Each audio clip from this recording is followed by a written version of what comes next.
संकट के समय वैदिक ब्राह्मणों द्वारा हमें हनुमान चालीसा का वंदन करने की सलाह दी जाती है।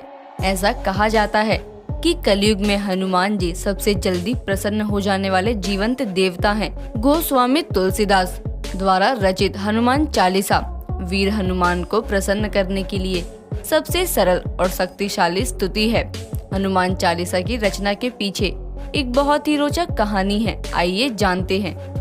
एक बार सुबह के समय एक महिला ने पूजा से लौटते हुए तुलसीदास जी के चरण स्पर्श किए और तुलसीदास जी ने उसे अखंड सौभाग्यवती होने का आशीर्वाद दिया।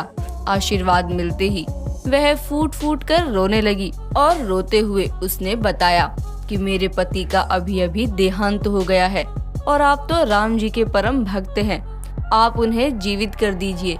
इस बात का पता लगने पर भी तुलसीदास जी थोड़े भी विचलित नहीं हुए और वे अपने आशीर्वाद को लेकर पूरी तरह से आश्वस्त थे, क्योंकि उन्हें इस बात का ज्ञान भली भांति था कि भगवान राम बिगड़ी बात संभाल लेंगे और उनका आशीर्वाद खाली नहीं जाएगा। उन्होंने उस स्त्री के साथ वहां उपस्थित सभी को राम नाम का जाप करने को कहा। सभी ने ऐसा ही किया और वह मरा हुआ व्यक्ति राम नाम जप के प्रभाव से जीवित हो उठा।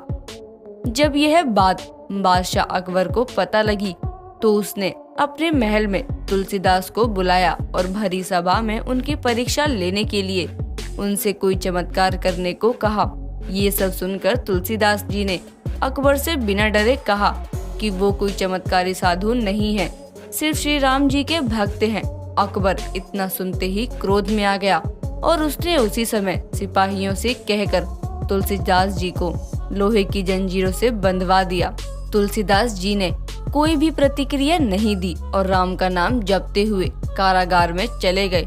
उन्होंने कारागार में भी अपनी आस्था बनाए रखी और वहां रहकर ही हनुमान चालीसा की रचना की और 40 दिन तक उसका निरंतर पाठ किया।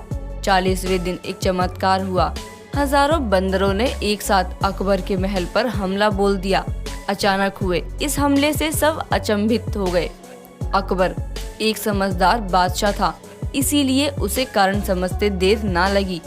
अब उसे भक्ति की महिमा समझ में आ गई।